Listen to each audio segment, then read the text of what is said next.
ভালোবাসতে নারাজ তরুণ সমাজ, কলেজে গিয়ে প্রেম করতে চান না তারা।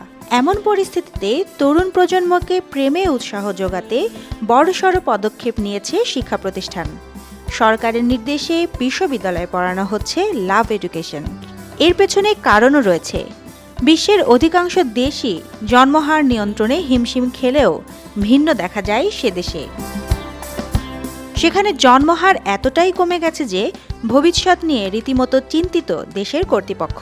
অন্যদিকে দ্রুত হারে প্রবীণদের সংখ্যা বাড়ছে, তাই জন্মহার বাড়ানোর লক্ষ্যে দেশের কলেজ ও বিশ্ববিদ্যালয়গুলোতে শিক্ষার্থীদের বিয়ে ও ভালোবাসার পাঠ শেখানোর আহ্বান জানালো দেশটির সরকার। ভাবছেন তো কোন দেশের কথা বলছি? ঘটনাটি চীনের।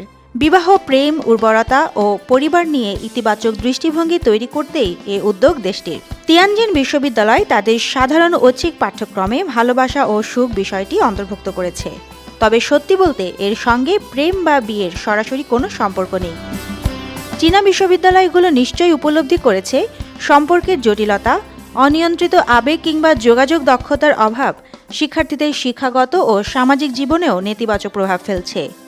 তাই এসব বিষয়ে ছেলেমেয়েদের দক্ষ করে তুলতে তিয়ানজিনের মতো প্রথম সারির বিশ্ববিদ্যালয়ও বেশ গুরুত্বের সঙ্গে ভালোবাসা ও সুখ এর পাঠ দিচ্ছে। তিয়ানজিন ইউনিভার্সিটি ছাড়াও চীনের উহান ইউনিভার্সিটি ও শিয়ামেন ইউনিভার্সিটির পাঠ্যক্রমে এই কোর্স রয়েছে।